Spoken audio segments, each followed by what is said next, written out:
বন্ধুরা, আমি এখন এসেছি মহেশখালী অঞ্চলের আদিনাথ স্মৃতি আদিনাথ মন্দিরে। আর এই আদিনাথ মন্দিরের গেট থেকে আপনাদেরকে ভিতরে নিয়ে যাচ্ছি। অবশ্যই আপনাদের কাছে ভালো লাগবে। পাহাড়ের পাদদেশে আদিনাথ মন্দিরের ভিতরে দর্শনার্থী এবং পূজনীরা এই অঞ্চলে কিন্তু চলে এসছে। আদিনাথ মন্দিরের সিঁড়িগুলো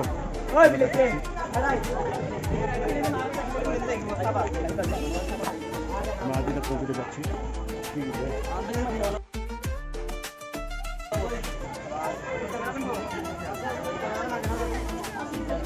হ্যাঁ, চলুন আমরা আদিনাথ মন্দিরের ভিতরে যাব। এরকম সুন্দর সুন্দর পরিবেশ যেন আমাদেরকে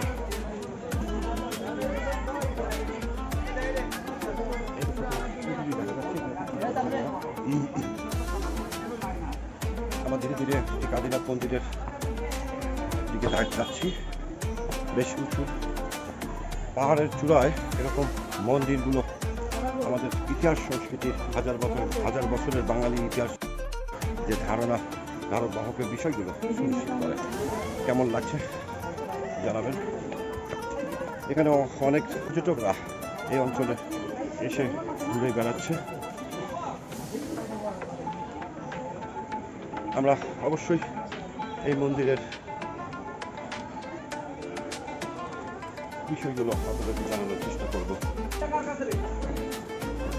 ধীরে ধীরে আমরা উপরে ওঠার চেষ্টা করছি। এখানে চলে আসছে। হাজার বছরের সংস্কৃতি সনাতন ধর্ম অবলম্বীদের এই মন্দিরটি আমাদের কিছু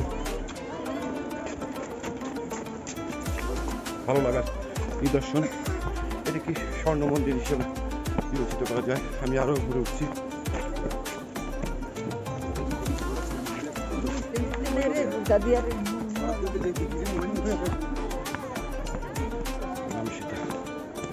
শ্রী শ্রী আদিনাথ রাম সীতা মন্দির।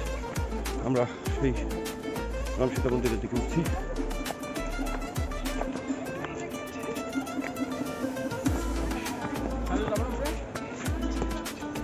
বেশ উঁচু আমরা দেখব সমুদ্রের অনুকূলে এই মন্দিরটি।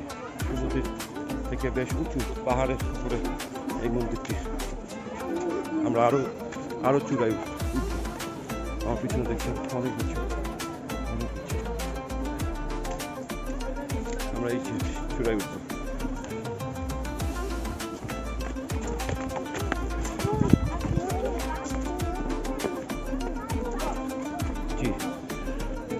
কেমন লাগছে সবাই করে জানাবেন।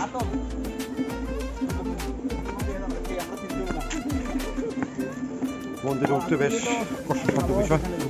অনেকগুলো গোত্রের ধর্মের মানুষ এটিকে পর্যটন কেন্দ্র হিসেবে তৈরি করেছে।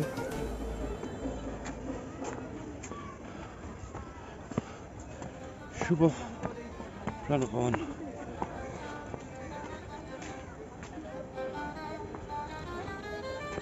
এত সুন্দর। ওয়াও, ভালো লাগছে। পাহাড়ে উঠতে একটু ক্লান্ত হয়ে গেছি। আরো আছে। হ্যাঁ, এই যে বাবু, কেমন লাগছে? বেশি মন্দিরের এই অঞ্চলে কিন্তু একটি ছোট দোকান আছে।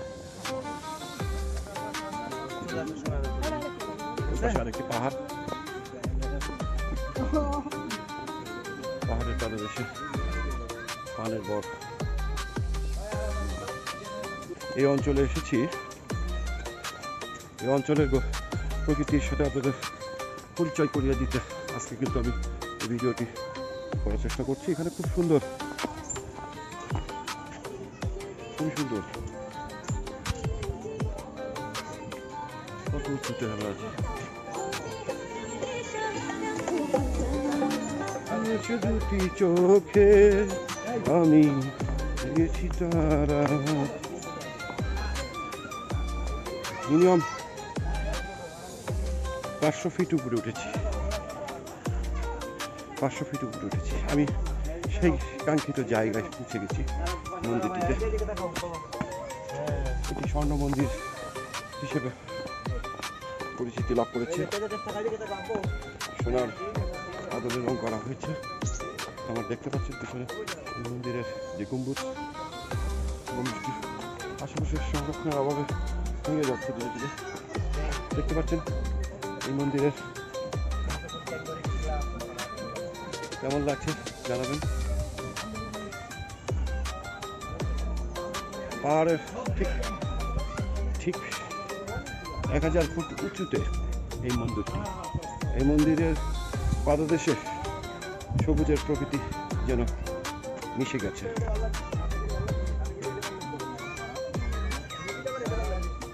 কেমন লাগলো অবশ্যই জানাবেন। ধন্যবাদ।